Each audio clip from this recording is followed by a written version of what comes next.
嗨，大家好。接着上一回和大家说到的牙痛的话题，引起牙痛的原因，如果不幸不得不面对拔牙手术的时候，我们牙医和病人都需要做哪一些心理上和手术前后的准备。今天就接着上一期的话题来继续和大家分享交流。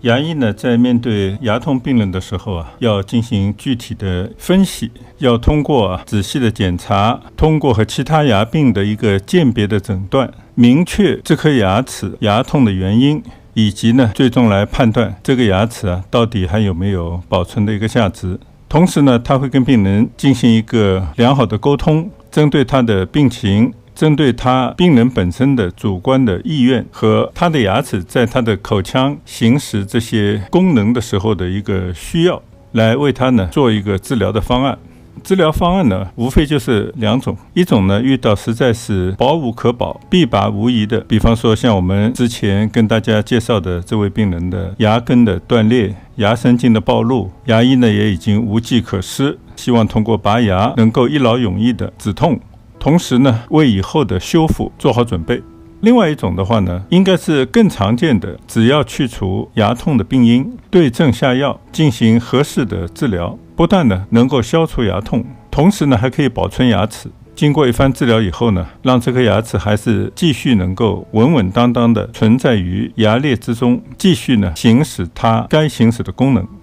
对于那些实在保无可保、必须要拔除的牙齿，那我们牙医也要当机立断，尽快的施行拔牙的手术。其目的一个是止痛，另外一个不让这个炎症扩散，不让这个感染影响到周围的牙齿和组织，以造成更大的难以收拾的局面。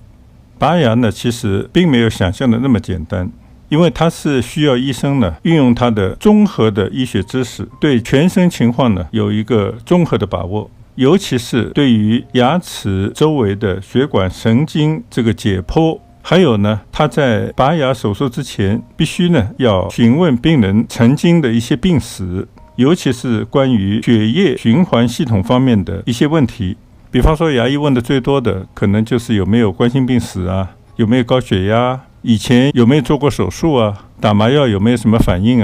还有一个问的最多的就是以前有没有受过伤，比方说切菜的时候有没有切破手指，流血要多少时间才可以自己凝固等等。因为确实存在的一些人平时跟常人无异，但是他受伤就会出血不止，甚至有一些潜在的一些血液方面的疾病没有被及时发现。那这个时候通过一个血常规的检查来检查这个血小板的数量是否正常，出营血的时间是不是在合理的时间段，来判断手术以后会不会出现止血不止这样的风险。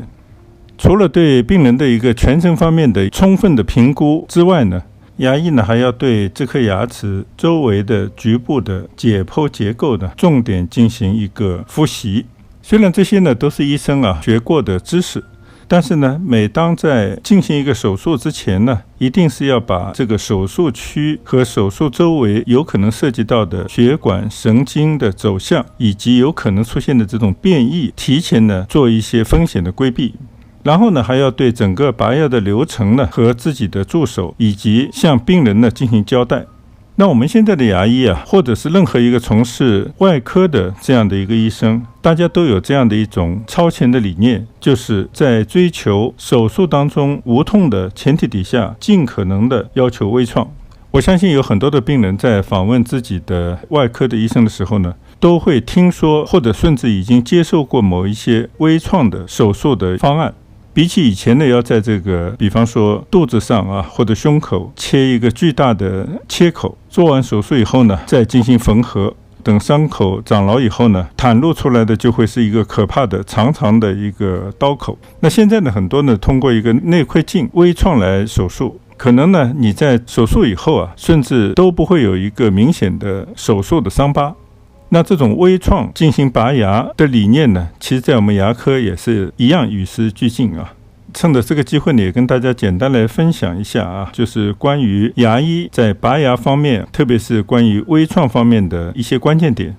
第一的话他肯定是要提前做好拔牙手术的一个方案，跟病人进行一个良好的沟通。我们之前呢，在讲牙科治疗方案的沟通的时候呢，已经有所涉及，所以呢，这里就一笔带过啊。但主要呢，还是要打消病人对拔牙作为一个手术来讲的一个恐惧的心理。第二的话呢，就是刚刚也提到过，就是必须要进行一个心血管和血液方面的检查，特别是对那些到了一定年纪，以前曾经有过这样病史的病人的话，一定要仔细的进行一个心脏病史、血压情况等等的检查。必要的话呢，还是要做一个血常规、出营血时间检查。这些呢，牙科是没有办法来进行的，都是要去到其他的一些医院，带着这样的报告再回到牙医这边来。当然，对于那些年纪比较轻的病人，或者呢从来也没有过这样的病史的病人的话呢，还是可以在一个对拔牙手术的评估之下，直接来进行拔牙。那第三点呢，就是医生要对这个牙齿本身和它周围的解剖的结构进行一个精准的了解。那牙医用的最多的呢，就是通过各种类型的 X 光片。但现在呢，有了条件的诊所或者牙科医院呢，都会用 3D 的牙齿的 CT 来得到3维的成像。这样呢，就可以把要拔的牙齿和它周围的一些组织结构呢，在3维的一个情况底下，能够更精准的了解它们之间的关系和有可能面对的一些风险。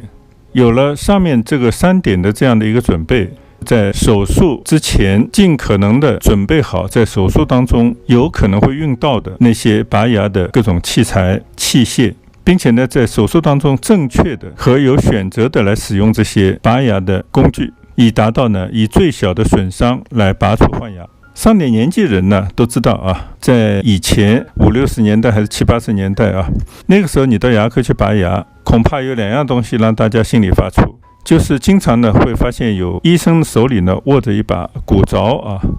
他的助手拿着一把锤子，就是要把那个牙齿进行劈开，或者呢把阻挡牙齿的一些骨头呢去除。叮叮当当的一顿操作啊，让人家感觉好像置身于一个打铁铺，心里头呢不免都会有这样的恐惧，会不会一不小心呢就砸错了地方，砸断了骨头。那么这种情况有没有发生过呢？还真是有发生过。就在拔主生牙的时候，因为这个锤击的位置不对啊，当然有时候也是因为每个人的解剖的结构的不同，造成下颌骨被砸断，出现这种医疗事故。甚至呢，因为手滑造成骨凿啊深入到牙齿边上的不应该损伤的一些组织当中去啊。那么这种事故在这个行业里面啊，当然作为一种警示，其实也是每个牙科医生在学习的过程当中不断的要去了解的前人犯下的一些错误啊。这个呢，就像每一位学习驾驶的人员在上这个驾校的课程里面，一定会看到有很多因为没有正确的操作造成的翻车、撞车，甚至累及生命的这些事故的血腥性的画面啊。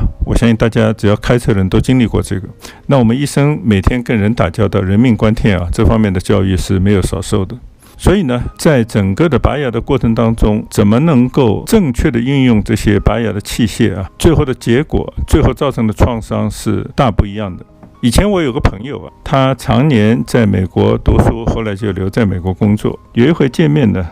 就发现他吃饭的时候啊，已经不像我们都是拿着一对筷子，他呢就是拿一把叉子，在吃饭过程当中，不管是夹菜还是扒饭，全部都是一叉搞定啊。所以一叉搞定的话呢，也是从他那边听来的一句，后来被大家取笑的这么一个名词啊。他到了美国去吃西餐的时候啊，根据不同的食物放的刀和叉、勺子不同的大小、不同的尺寸，以便于在吃不同的菜的时候呢，用不同的工具啊，觉得特别繁琐。他觉得有个叉子基本上都能搞定啊，这个当然是一个玩笑啊，拿出来跟大家说笑一下。但是我们的医生是绝对不可能，我就一把牙钳啊，不管是拔上面的牙还是左边的牙，都可以用这把钳子拔除。这个是非常可怕的一种情况啊。大家如果到牙科去过或者承受过拔牙的时候呢，就会发现啊，牙医治疗台上面会放着很多的器械，光是拔牙的牙钳呢就几十种啊，有那种拔上面牙齿的，有拔下面牙齿，有拔前牙的，有拔后牙的，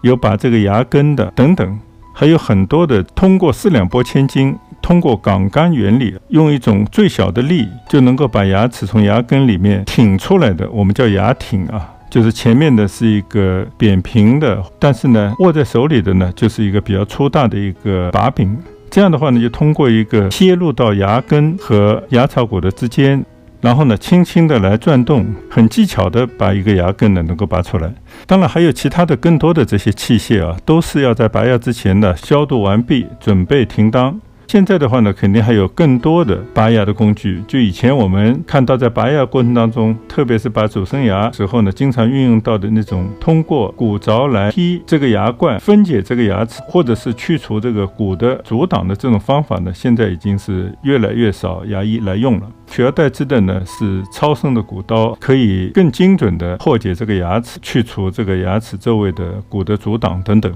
经过牙医的仔细、谨慎、微创的这些操作之后呢，我们就会把这个换牙拔出来。但是拔出这个牙齿呢，并不意味着这个手术就已经结束了。接下来的话呢，我们医生会特别仔细的去检查这个牙齿是否完整拔除啊，特别是呢被分解成或者破碎成很多片的时候，我们都会发现很难把它拼成一个完整的牙齿。那么这个时候呢，我们就有可能要当场请我们的 X 光的技师来照一张 X 光片，来确认一下有没有残留在里面的牙体的部分，以免呢在这个之后形成一个慢性的炎症。并且呢，我们会在拔完牙以后因为很多牙齿都是伴随着一个病灶或者是一个慢性的感染，我们呢就是要反复的进行烧刮，让这些牙根里面内侧对骨头已经造成某种破坏的、已经感染发炎的部分呢，要彻底的清除。并且呢，我们有经验的牙医一定会有一个习惯性的动作，在拔完牙以后呢，我们要进行有可能已经折断或者说变形的这些牙槽骨呢，做一个复位。一般的情况底下，我们要做一个压迫的止血，或者会放入一些止血的材料来对拔牙创进行一个缝合。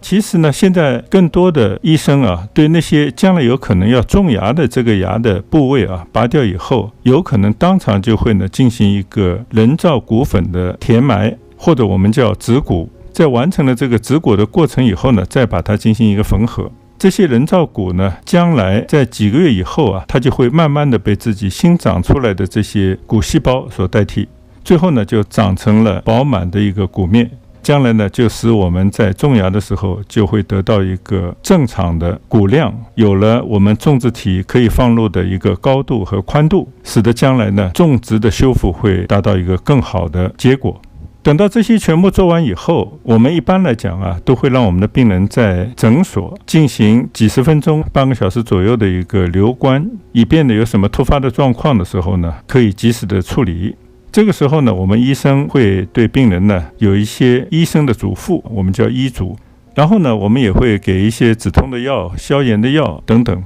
重要的呢，就是要关照拔牙以后要注意的一些事项，比方说可能要用一些冷敷，甚至呢有些诊所会给一个冰袋回去以后呢进行24小时或者48小时一个冷敷，以避免呢局部因为拔牙手术造成的肿胀。那么也会对于这个手术创周围的一些清洁进行一些指导。如果有条件的话呢，1个礼拜以后应该回来复诊。至于那些已经进行了缝合的手术区呢，那是肯定在1个礼拜之内呢要进行一个复诊来剪除这些缝线，同时呢也会检查一下创口的情况。然后呢，可能就是要等待一定的时间，理论上来讲2-3个月以后呢，才会进行牙齿修复，比方说种植牙的手术等等。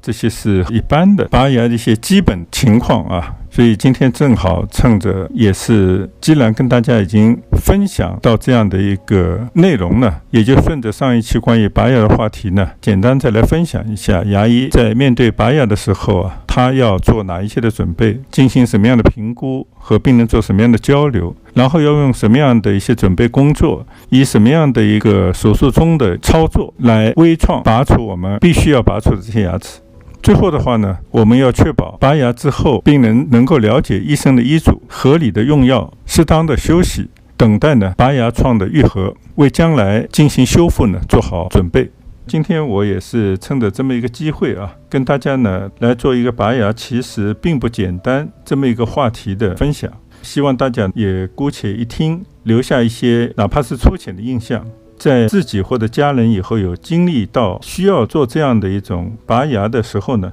可以翻出来或者回忆一下当时那位老秦医生说的，医生和患者都应该配合要做的这些事。只有这样的话呢，才能够确保会面对一个良好的结果。那我们今天呢，慢聊拔牙呢，其实不简单，这个话题的分享交流呢，就到此结束。我们下一次呢，再找其他的话题来跟大家分享。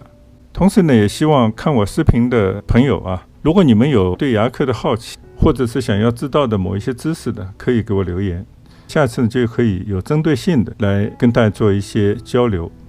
谢谢大家一贯的支持，谢谢大家的观赏，再见，拜拜。